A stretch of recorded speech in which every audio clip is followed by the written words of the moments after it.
El mecanismo que se muestra en la pantalla es un mecanismo que consiste de dos manivelas y una biela, los cuales están unidos para tener un movimiento de salida final.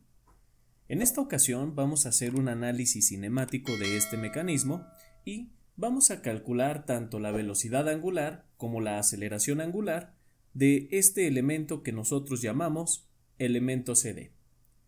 Para hacer este análisis, primero es necesario definir cada tipo de movimiento que tienen los eslabones. De esta manera, vamos a poder elaborar nuestros diagramas de cuerpo libre para proceder a hacer el análisis. También es muy importante verificar los datos que nos está brindando el problema. Aquí nos están dando las longitudes de cada uno de los eslabones. Además, nos están diciendo que en el primer eslabón vamos a tener una velocidad angular AB de 3 radianes sobre segundo y una aceleración angular de 8 radianes sobre segundo. Entonces, podemos comenzar a hacer nuestro análisis. Para dar inicio a este análisis, primero vamos a dibujar las velocidades en cada uno de estos eslabones. Nosotros sabemos, ingenieros, que este eslabón que tenemos identificado como AB es un eslabón el cual se encuentra solamente en rotación. Es decir, al ser una manivela, sabemos que el punto A tiene una velocidad de 0. Sin embargo, no se confundan. Cuando hablamos de una velocidad de 0, hablamos de una velocidad lineal, no de una velocidad angular. ¿Por qué? Porque esta velocidad angular que nosotros tenemos de 3 radianes sobre segundo es la misma en todo el elemento, incluyendo este punto A. Sin embargo, sabemos que la velocidad lineal va a variar en función de la distancia en la cual nos encontramos del centro de giro. En esta ocasión, ingenieros, si yo quiero calcular la velocidad en B, pues como el elemento se encuentra en rotación, yo sé que vamos a tener una velocidad vertical, así como se muestra, y le vamos a poner velocidad en B. ¿Por qué pusimos esta velocidad vertical como se muestra? Porque cuando los elementos se encuentran solamente en rotación, sabemos que la velocidad que va a tener en cualquier punto del elemento lleva una dirección perpendicular a este. Por eso es que si este elemento viene girando en sentido horario, pues va a girar hacia abajo y por lo tanto, en este instante de tiempo mostrado, vamos a tener una velocidad en B hacia abajo. Ahora, nos pasamos a este elemento que nosotros tenemos aquí. Este elemento, claro que también se encuentra sometido a una rotación. Incluso podemos apreciar que en el momento en el que la biela empuja hacia abajo, o más bien en la dirección mostrada, pues este eslabón que nosotros tenemos aquí va a girar algo más o menos así. Esto va a ser mi velocidad angular, a la cual le voy a llamar velocidad angular CD. Ahora bien, como también se encuentra solamente en rotación, yo deseo encontrar la velocidad en C, y de este modo pues voy a decir que la velocidad es perpendicular al elemento y viene hacia la izquierda. Esto es velocidad en C. Seguramente se están preguntando por qué estamos obteniendo la velocidad en C y la velocidad en B. Pues bien, estamos obteniendo las velocidades en las juntas porque son los puntos de unión que hay entre cada uno del eslabonamiento, o más bien, en el eslabonamiento. De esta manera, podemos ver que la velocidad en C, pues, afecta al eslabón CD, pero también afecta al eslabón BC. Entonces, digamos que este es un punto de conexión. Ahora bien, nosotros ya tenemos, o ya contamos hasta ahorita, con las velocidades del eslabón AB y del eslabón CD, porque solamente se encontraban en rotación. Pero, ¿qué pasa con este eslabón que nosotros llamamos CB? Ese eslabón CB, ingenieros, se encuentra sometido a rotación, porque vean cómo, si nos imaginamos el movimiento de cómo sería, este eslabón va a rotar, pero también se va a trasladar. Cuando un cuerpo rígido tiene rotación y traslación de manera simultánea, nosotros vamos a decir que entonces ese tipo de movimiento se llama movimiento plano. En la teoría nosotros veíamos que el movimiento plano lo podíamos describir como la sumatoria de una rotación más la sumatoria de una traslación. Si tienen dudas sobre este concepto, las ecuaciones que vamos a implementar o la teoría que tiene que ver con el tema de cuerpos rígidos, te invito a que veas el video que te dejo aquí en la descripción. Es un video donde se muestra la teoría, los conceptos y las ecuaciones necesarias que vamos a necesitar para el análisis de la cinemática de cuerpos rígidos. Entonces, en esa teoría, nosotros veíamos que un elemento de cuerpo rígido, un cuerpo rígido sometido a un movimiento plano, pues tiene una rotación más una traslación. Ahora bien, nosotros a través de estos vectores C y vectores en B, lo que estamos haciendo es ilustrar la traslación que va a tener este eslabón CB. Sin embargo, ingenieros, nos hace falta ilustrar la rotación. ¿Cómo es que rotaría este vector? O este eslabón, mejor dicho. Esto se haría de la siguiente forma. Yo voy a suponer que C es mi centro de giro. Eso quiere decir que entonces aquí voy a tener yo un giro y le voy a llamar aquí velocidad BC. Algo así. Y como aquí yo estoy suponiendo que hay un giro perpendicular al eslabón, yo voy a tener una velocidad. A esta velocidad yo le voy a llamar velocidad B con respecto de C. Observen, ahora sí, estos vectores que habíamos puesto inicialmente son la traslación y estos vectores que acabamos de poner son la rotación. De este modo, ingenieros, estamos analizando el movimiento plano del elemento CB.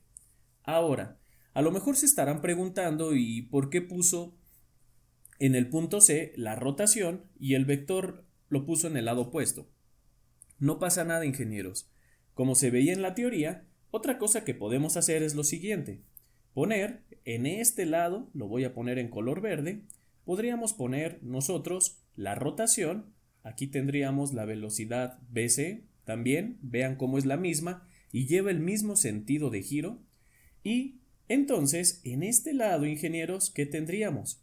Pues vamos a tener perpendicular al elemento otro vector que le vamos a llamar velocidad C con respecto de B. Cualquiera de las dos opciones que ustedes hayan escogido son correctas y vamos a llegar a la misma solución. Sin embargo, nada más hay que hacer notar que al hacer este cambio de velocidad angular, o más bien de definir un centro de giro, están cambiando los subíndices de la velocidad relativa.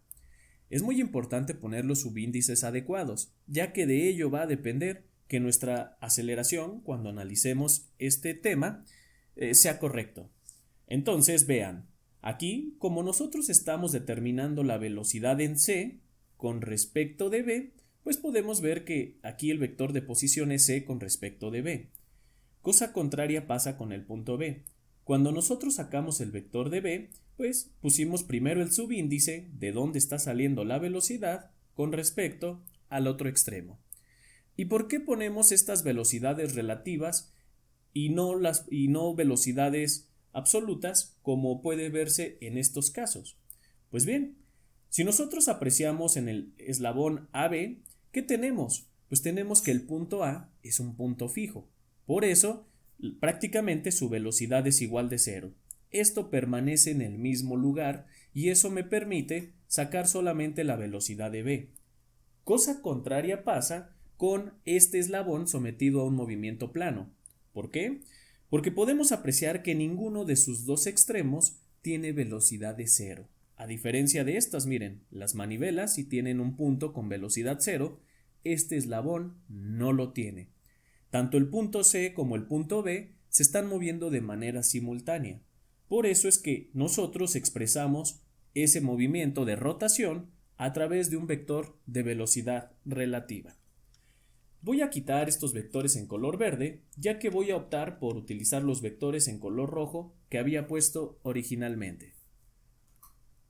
Ahora bien, nosotros ya hemos terminado de representar todas las velocidades que están actuando en este mecanismo, al menos las velocidades que son de nuestro interés. Ahora lo que vamos a hacer es obtener cada una de estas velocidades. Sin embargo, hay que recordar algunos cuantos conceptos. En la teoría nosotros veíamos que para poder obtener la velocidad de un punto que se encuentra en rotación, va a ser necesario multiplicar el vector de posición o su magnitud por la velocidad angular.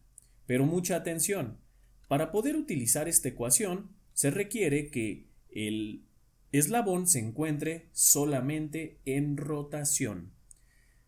Tal es el caso de esta velocidad en b que nosotros tenemos. Esta velocidad en b surge de la rotación del elemento AB. Eso quiere decir que nosotros podemos encontrar la velocidad utilizando esta ecuación. Y es justamente lo que vamos a hacer. Vamos a decir que la velocidad en b es igual a ¿qué? Pues esta velocidad en b es igual a la magnitud del vector de posición. ¿De qué vector de posición hablamos? Pues bien, ingenieros, como estamos expresando una rotación, el vector de posición va a venir desde el punto que tiene velocidad 0 hasta donde nosotros queremos calcular esta velocidad. Entonces, podemos apreciar que la magnitud del vector de posición es de 300 milímetros. Pues vamos a ponerlo como 300 milímetros. Después eso lo vamos a multiplicar por la velocidad angular, Inges. ¿Cómo queda esta velocidad angular? Pues a nosotros nos la están dando y es 3 radianes sobre segundo. Entonces, al hacer esta operación vamos a tener que la velocidad en b es igual a 900 y esto me queda como milímetros sobre segundo. Y listo. Hasta aquí yo ya tengo la velocidad en b. Sin embargo, presten mucha atención porque ya no tenemos ningún otro dato para encontrar las otras velocidades. ¿Qué es lo que vamos a hacer entonces? Lo que vamos a hacer es hacer una sumatoria vectorial entre las velocidades que nosotros tenemos. Recuerden que cuando digo velocidades, me refiero a estas velocidades absolutas y velocidades relativas. Cuando quiera decir velocidad angular, pues lo diré como velocidad angular. Entonces, bien, vamos a hacer una sumatoria de estos vectores para poder determinar sus magnitudes. Primero, como pueden apreciar, tengo un vector b que viene hacia abajo. Entonces, este vector b, pues yo lo voy a dibujar hacia abajo, más o menos así. Observen cómo aquí tendría yo el vector en b. Después yo tengo un vector en c. Vean cómo va hacia la izquierda y es horizontal. Pues yo lo voy a poner, tenemos que respetar, mejor dicho, la dirección de esos vectores y el sentido. Entonces yo aquí le voy a llamar velocidad en c. Ahora bien, ingenieros, vamos a tener otro vector más que es la velocidad relativa. Pues vamos a poner ese vector de velocidad relativa que lleva más o menos esta dirección. Y listo. Como pueden apreciar, aquí vamos a poner la velocidad de b con respecto de c. Y esta sumatoria vectorial, pues es la que nosotros vamos a llevar a cabo para encontrar dichas velocidades. Pero no podemos encontrar todavía estas velocidades, ya que solamente contamos con un lado de este triángulo. Necesitamos otro lado más y un ángulo, o al menos dos ángulos adicionales. El primer ángulo, pues nosotros ya lo tenemos, Inges. Sabemos que entre estos dos elementos hay 90 grados, porque la velocidad en b es vertical y la velocidad en c es horizontal. Sin embargo, pues me hace falta conocer todavía algunos lados adicionales, o en su defecto, algunos ángulos. Y para ello, ¿qué es lo que voy a hacer? Vamos a hacer algunos trazos auxiliares para ver cómo funciona todo este detalle. Veamos. Voy a poner o voy a prolongar el eje vertical en color rojo. Hagan de cuenta que estoy haciendo este vector más grande. Ahora, también con el objeto de apoyarnos, voy a poner voy a trazar el eje neutro de este eslabón que le llamamos eslabón CD. Y vendría algo más o menos así. El vector de posición llegaría de C hasta D, pero yo voy a prolongar este trazo a algo así. vean cómo este trazo que acabo de poner en color azul es prácticamente la misma dirección que trae el eslabón. Lo mismo voy a hacer con este trazo o la dirección de este eslabón. Sabemos que es horizontal, lo voy a proyectar sobre la horizontal. Listo, vean cómo estos dos trazos que acabo de poner en azul son las mismas trayectorias que ya tienen nuestros eslabones. Ahora, ¿qué datos conocemos? Como pueden apreciar, yo tengo este ángulo de 60 grados que va con respecto a la horizontal y que se forma entre la horizontal con el eslabón. Eso quiere decir entonces que justamente este ángulo que yo tengo aquí pues es de 60 grados. ¿Por qué? Porque es la que se forma la dirección del eslabón con respecto a la horizontal. Ahora, nosotros sabemos de que esta velocidad relativa es perpendicular al eslabón. Nosotros ya lo veíamos anteriormente. Esta velocidad v con respecto de c es perpendicular.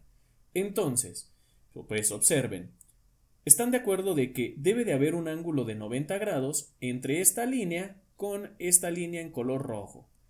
Como debe de haber un ángulo de 90 grados, pues eso quiere decir de que este ángulo de aquí tiene que ser de 30 grados. Y listo. Hemos encontrado un ángulo de ese triángulo. ¿Cuál? Pues es justamente el de la velocidad relativa con respecto a la horizontal. Vean, velocidad relativa con respecto a la horizontal. Entonces, aquí nosotros vamos a poner que ese ángulo es de 30 grados. Por lo tanto, este ángulo que tenemos acá, pues sería de 180 menos 90 menos 30 y me daría un resultado de 60 grados. Listo. Ahora bien, hasta aquí yo ya tengo las velocidades, bueno, tengo una velocidad y tengo los ángulos de ese triángulo. Puedo proceder a hacer mi sumatoria vectorial, pero la pregunta es, ¿cómo sé que mi triángulo está elaborado de manera correcta? Pues es muy simple. Remontando a la velocidad relativa en dinámica de las primeras unidades de este curso, vamos a tener entonces que la velocidad de v con respecto de c, ¿a qué era igual? Pues era igual a la velocidad de v menos la velocidad de c. Aquí nosotros vamos a tener que la velocidad de v, despejando este término, va a ser igual a la velocidad de c más la velocidad v con respecto de c. Esta ecuación que nosotros acabamos de obtener se tiene que cumplir en este método gráfico. ¿Y cómo sabemos esto que se está cumpliendo?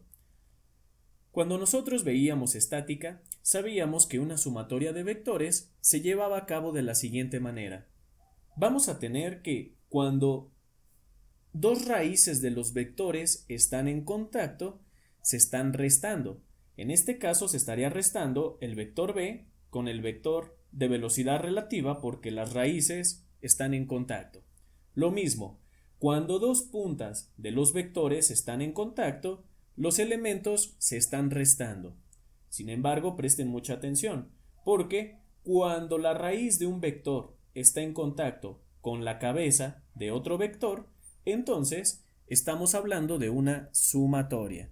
Y entonces, aquí, ¿qué estaría pasando? Pues presten mucha atención porque este vector BC, su cabeza está en contacto con la raíz de la velocidad en C. Esto quiere decir que estos dos vectores se están sumando y como resultado me van a dar este vector en B. Y aquí podemos comprobar que efectivamente el vector C se está sumando con el vector de velocidad relativa y como resultado me dan este vector en B. Entonces hasta aquí podemos decir que todo va de manera adecuada. Vamos a encontrar estas velocidades de velocidad en C y velocidad relativa. Primero, yo voy a encontrar esta velocidad en C. ¿Qué necesito? Pues conozco esta velocidad en B, que es el cateto opuesto del ángulo de 30 grados, y necesito conocer el cateto adyacente. Como ustedes recordarán, ingenieros, cuando yo digo que la tangente de 30 grados es igual a ¿qué?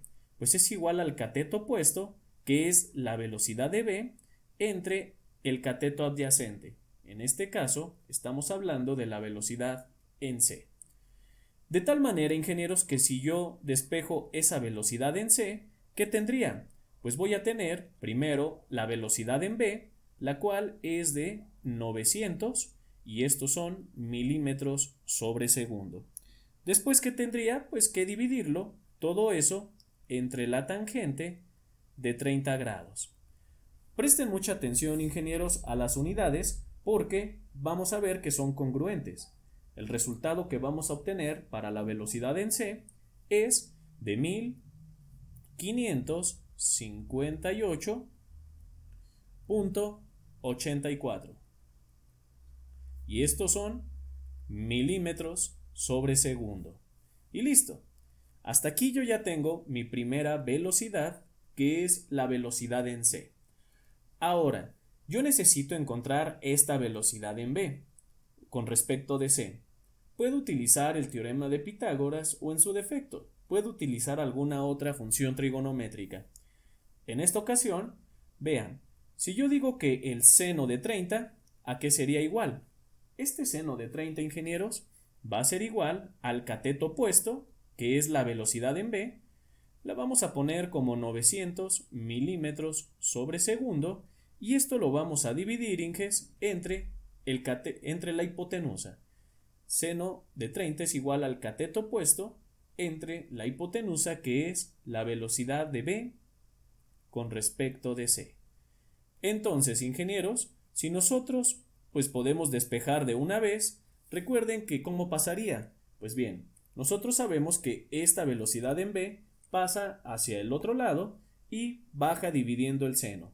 Entonces, vamos a tener un resultado de 1800 milímetros sobre segundo. Y listo.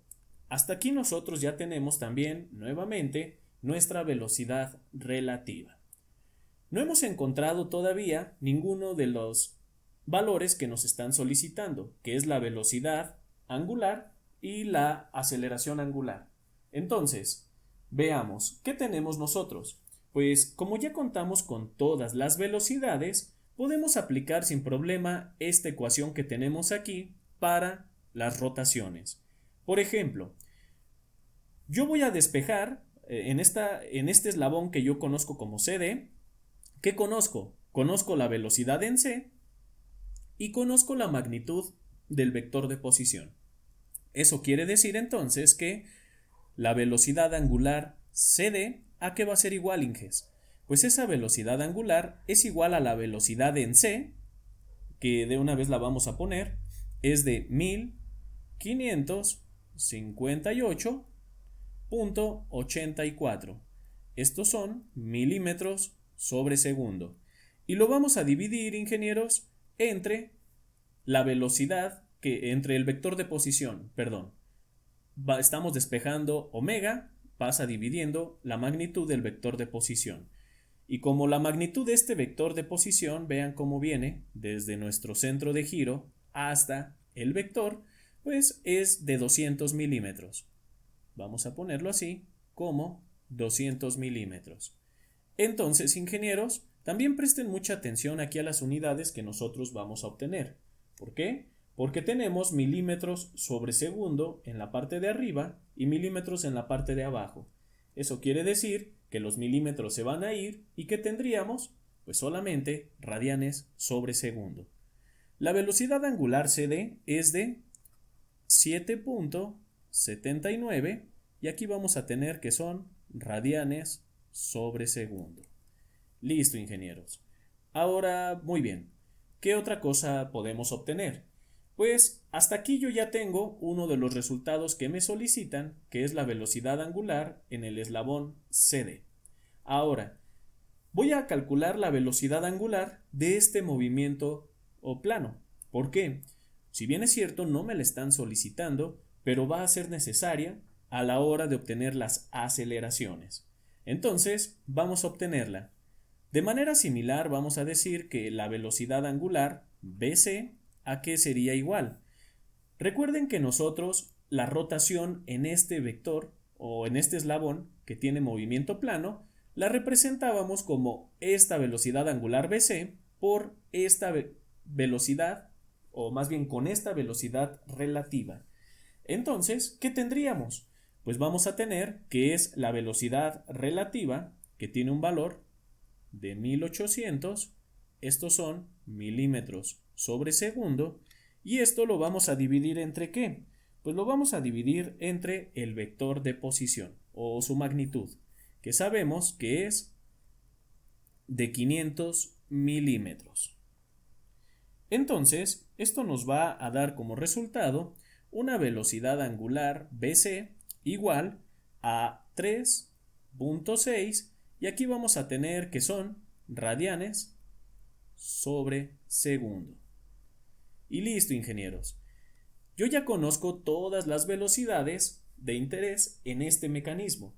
Ahora vamos a proceder a encontrar las aceleraciones.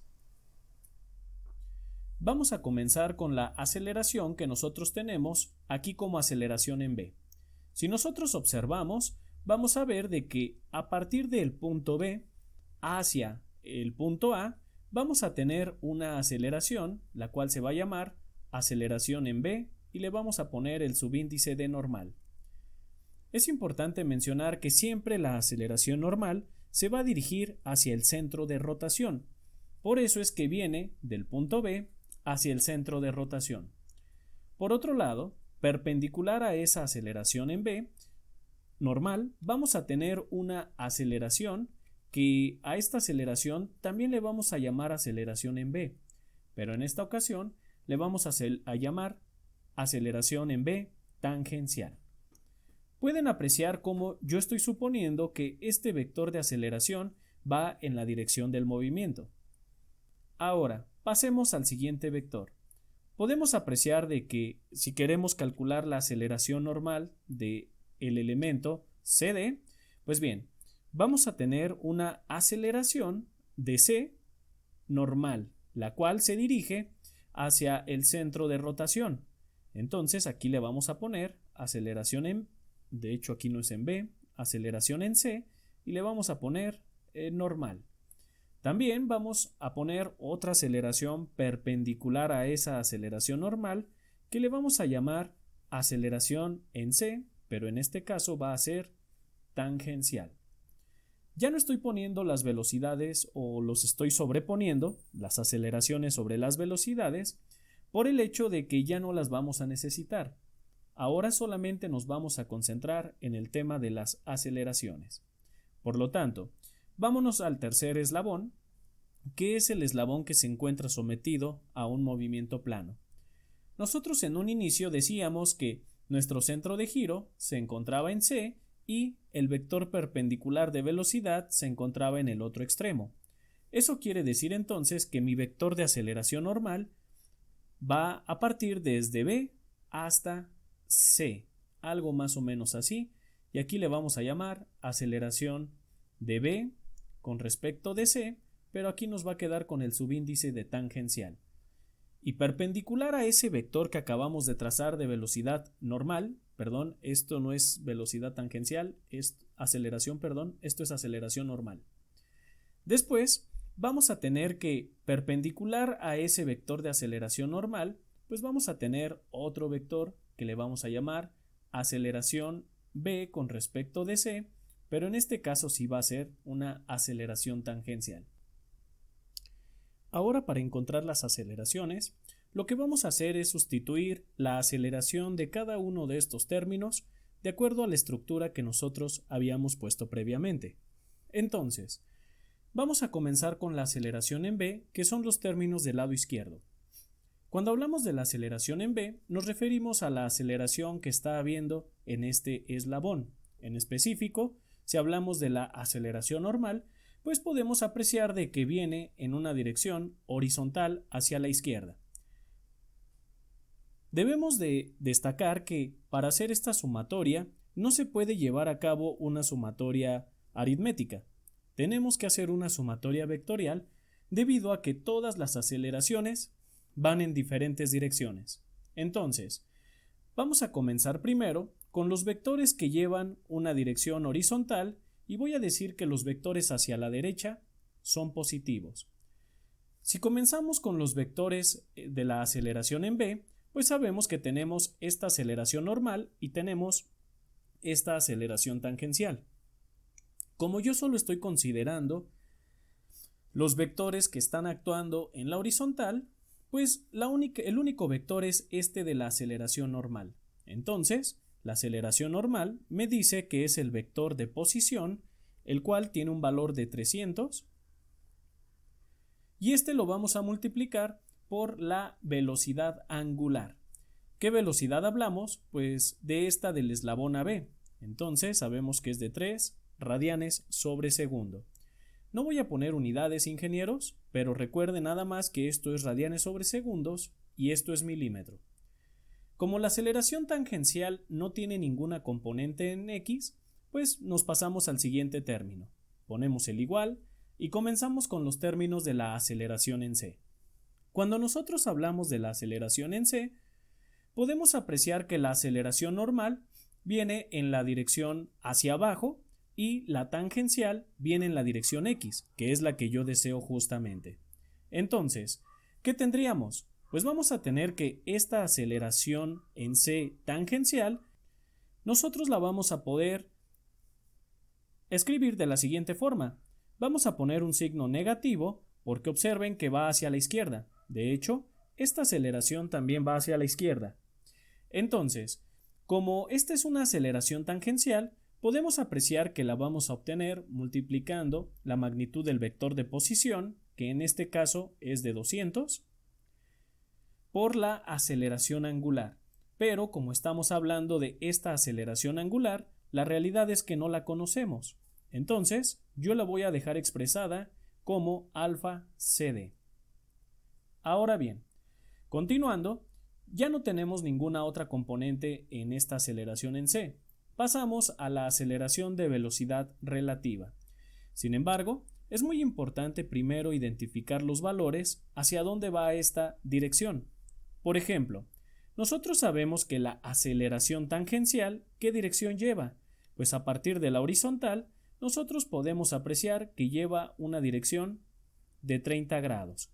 De hecho, aquí le vamos a poner aceleración de B con respecto de C y le vamos a poner aquí que es tangencial. Es justamente esta aceleración que yo tengo aquí, ingenieros. Podemos ver que forma un ángulo de 30 grados con respecto a la horizontal. De manera similar, pues vamos a tener ahora la aceleración normal. Esa aceleración normal pues viene en esta dirección y entonces eso quiere decir que el ángulo es de 60 grados. Aquí vamos a poner la aceleración de B con respecto de C, pero en este caso es normal. De hecho, podemos apreciar que este ángulo es de 60 por ser opuestos por el vértice y es justamente la dirección que estábamos buscando para la aceleración normal. Ahora bien, ya que tenemos estos valores, vamos a expresar el término de la aceleración relativa. ¿Y qué tendríamos? Pues vamos a tener menos, porque podemos apreciar que la aceleración normal va hacia la izquierda y hacia abajo, y vamos a tener que es el vector de posición. En este caso, el vector de posición tiene un valor de 500, y lo vamos a multiplicar por la velocidad angular al cuadrado. Por cierto, aquí también debe de ir este cuadrado. ¿Y qué tenemos? Pues que la velocidad angular le llamamos velocidad angular BC, tiene un valor de 3.6 radianes sobre segundo.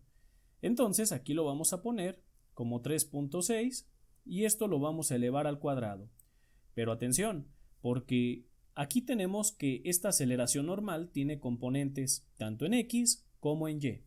Por lo tanto, lo que vamos a hacer es obtener su componente en x multiplicando por el coseno de 60 grados. Y listo. Después, ¿qué tenemos? Pues vamos a tener un signo positivo porque la aceleración tangencial de esa velocidad relativa se dirige hacia la derecha. Y vamos a tener que es el vector de posición de 500 que multiplica a la aceleración angular. En este caso, la aceleración angular le vamos a llamar aceleración angular BC. No la conocemos. Pero atención porque también tiene componente en X y tiene componente en Y. Entonces, esto lo vamos a multiplicar por el coseno de 30 para obtener la proyección horizontal. Y listo. Hasta aquí nosotros ya tenemos nuestra primera ecuación y le vamos a llamar ecuación número 1. Si pueden observar, tenemos dos incógnitas, la aceleración angular CD y la aceleración angular BC. Ahora lo que vamos a hacer es obtener otra expresión adicional y vamos a decir que los vectores que van hacia arriba son positivos. Solamente vamos a considerar los vectores que están actuando en la dirección Y, ya sea positiva o negativa. ¿Qué tenemos? Pues vamos a comenzar con la aceleración en B. En la aceleración en B podemos apreciar que la aceleración normal pues es horizontal, no entra en esta ecuación, pero la aceleración tangencial sí entra y entraría con un signo negativo. Y entonces vamos a decir que es el vector de posición de 300 por la aceleración angular. Conocemos la aceleración de ese eslabón y sabemos que es de 8 radianes sobre segundo. Así lo voy a dejar expresado. Como ya no tenemos ningún otro término de la aceleración en B, esto vamos a ponerlo igual y vamos por los términos de la aceleración en C que estén actuando en Y. Y podemos apreciar que es esta aceleración en C normal. Vamos a tener menos y como estamos hablando de una aceleración normal, pues es la magnitud del vector de posición, que lo vamos a poner como 200, que va a multiplicar ¿a qué?